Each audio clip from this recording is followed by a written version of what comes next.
वैभववाडीमध्ये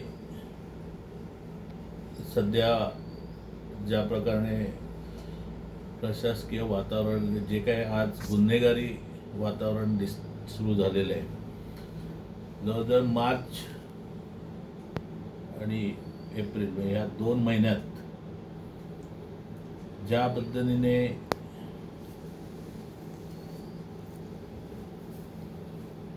या भागामध्ये criminal activity चालू झालेल्या आहेत, गुन्हे घडत आहेत,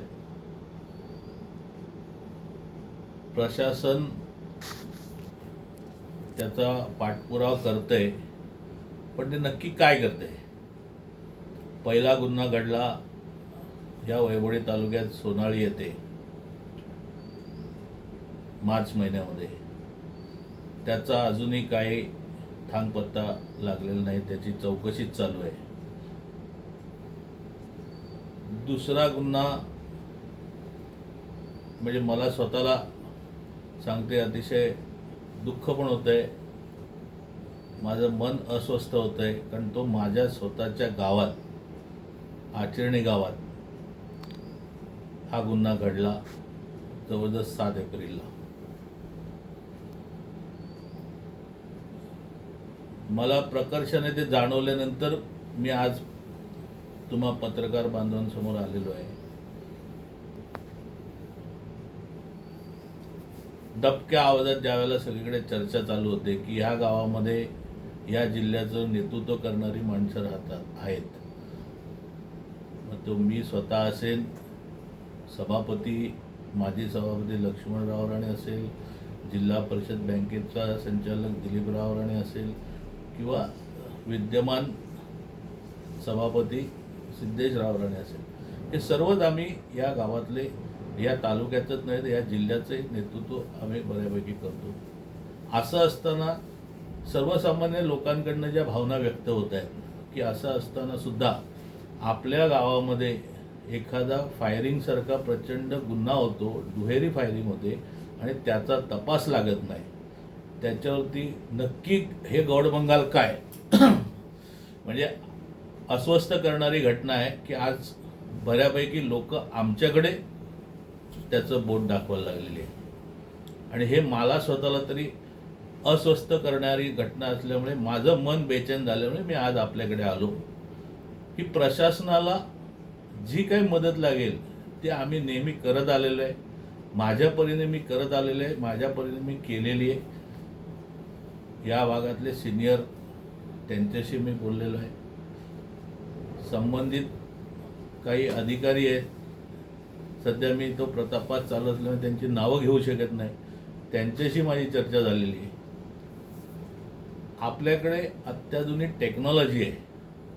जर तो गुन्हा 7 वाजता घडला असेल, रात्री 7 तारखेला रात्री 10 वाजता घडला असेल, तर कुठलाही गुन्हा कुठेही झाल्यानंतर साधी मारामारी जरी झाली तरी आपण 10 ते 15 मिनिटात पोलीस स्टेशन गाठतो किंवा पोलीस चौकीला कळवतो किंवा पोलिसांकडे आपण कोणाकडून गावातून तो निरोप जातो. पण ह्या गुन्ह्यामध्ये 2 ते 2.5 तास पोलीस स्टेशनला खबरही साधी जात नाही, पोलीस स्टेशनला कळवलं जात नाही आणि एक वेगळ्या प्रकारचं असं संशयाचं वातावरण गावात निर्माण झालेलं आहे. प्रत्येकजण एकमेकांकडे संशयाने बघू लागलेला आहे आणि हे सगळं असताना सुद्धा प्रशासन शांत आहे.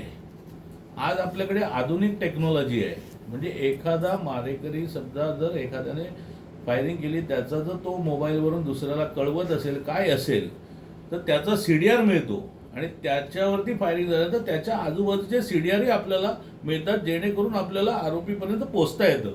या एवढ्या अत्याधुनिक टेक्नॉलॉजी आपल्याकडे असताना सुद्धा त्याचा वापर का या जिल्ह्यातील प्रशासनाकडनं केला जात नाही, ह्याच्यावरती फार हे अतिशय संशयाचं धुकं तयार करणारं वातावरण तयार झालेलं आहे. प्रशासन, प्रशासकीय अधिकारी, पोलीस अधिकारी या बाबतीत कोणाला लपवत आहेत, कोणाचं याच्यात मोठ्या नेत्याची किंवा कोणाची इन्व्हॉल्वमेंट आहे का, अशी लोकांकडनं दबकी चर्चा चालू आहे आणि त्याच्यामुळे आमच्या सर्वांबद्दल एक प्रकारचं संशयाचं वातावरण तयार होत आहे. माझी तर प्रशासनाला माझी स्वतःची विनंती आहे, तुम्हाला ज्या वेळेला पाहिजे त्यावेळेला मी स्वतः जिथे तुम्ही सांगाल तिथे चौकशीला यायला तयार आहे. वैभवडी पोलीस स्टेशन असेल, सिंधुदुर्गाचा ओरोसला मुख्यालय असेल, जिथे तुम्ही मला बोलवाल तिथे मी यायला तयार आहे. पण ही अस्वस्थ करणारी आम्हाला ही घटना आहे. आम्ही सर्व 4 नेते मंडळी या गावात असूनही जर एका सर्वसामान्य गरीब कुटुंबातल्या मुलाच्या हत्येचा जर साधा पाठपुरावा लागत नसेल किंवा त्याच्या हत्येच्या मारेकऱ्यापर्यंत जर आपण पोहोचत नसेल तर आपण सामाजिक कार्य काय करतो आणि समाजाशी आपण काय देणं घेणं ठेवलंय आपलं. आज जर प्रशासकीय अधिकारी यांनी आम्हाला सांगितलं पाहिजे की त्यांच्यावर कोणाचा दबाव आहे किंवा ते का दबावात थांबलेत. आज एवढी टेक्नॉलॉजी तुमच्याकडे असून तुम्ही त्याचा का वापर करत नाही. 24 तासात हा आरोपी हजर झाला पाहिजे की त्यांना पकडता आला पाहिजे, एवढी चांगली अद्यावत टेक्नॉलॉजी आहे. समोरच्यांच्याकडनं जी आम्हाला माहिती मिळते, जी पोलिसांकडे माहिती आहे, त्यांच्या काही लोकांकडनं आम्हाला समजले पोलीस डिपार्टमेंटच्या की त्यांनी CDR काढले, हे काढले. मग त्याचा अजूनही ठाव ठिकाणा का लागत नाही. हे काही सराईत गुन्हेगार नाहीत. हे सर्व गुन्हेगार सराईत असते तर ते वेगळ्या प्रकारे आपल्या लक्षात आलं असतं. पण असं असताना कोणाला तरी पाठीशी घालायला लोकांमध्ये, आमच्या सर्वांबद्दल एक संशयाचं वातावरण तयार करणं हे कुठेतरी अतिशय घातक आहे, समाजाला घातक आहे. आणि ज्या पद्धतीने हे सर्व चाललंय वैभवडी तालुक्यामध्ये, ही पुढच्या पिढीला धोक्याची नांदी आहे. आज हे प्रकार जर वाढले, कारण हा नुसता इथलाच प्रकार नाही तर कणकवलीत पण अशाच प्रकारे एक फायरिंगचा गुन्हा झालेला आहे.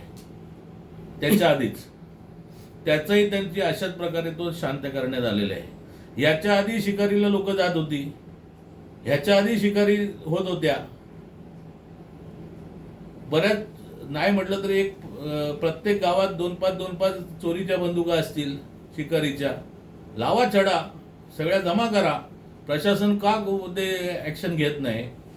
या गुन्ह्यांमध्ये जर पोलिसांनी योग्य ती माहिती समोर आणली नाही आणि त्याचा जर योग्य प्रकारे पाठपुरावा झाला नाही आणि जर तो खुनी आरोपी जो कोण असेल तो पकडला गेला नाही, त्याच्यावर कायदेशीर कारवाई झाली नाही तर मी स्वतः तरी मुख्यमंत्र्यांकडे याच्याबद्दल मी तक्रार मानणार. कारण हे काहीतरी लपवालपवी आहे आणि याच्यामुळे आम्हाला सगळ्यांना आम्हाला सर्वांना त्याच्यात फुकट आम्ही भरडलं जातोय. आम्हाला आमच्या गावात आम्ही राहत असल्यामुळे आमच्यावरती लोकांचं एक संशयाचं वातावरण, धोक्याचं वातावरण तयार झालेलं आहे. आणि हे सर्व कुठेतरी मनाला क्लेश देत होतं. म्हणून आज मी तुमच्याकडे माझी भावना व्यक्त केलेल्या आहेत. माझी प्रशासनाला पण विनंती आहे की ज्या वेळेला तुम्हाला गरज लागेल, या गावातला नागरिक म्हणून त्यावेळेला तुम्हाला गरज लागेल, या तालुक्याचा नागरिक म्हणून त्यावेळेला मी यायला तयार आहे. आपण अत्याधुनिक टेक्नॉलॉजीचा वापर करा आणि जो कोण असेल मारोकरी, मग तो कोणी असू दे, त्याला शासन झालं पाहिजे. त्याला जी काही कायदेशीर कारवाई ते त्याच्यावर झाली पाहिजे.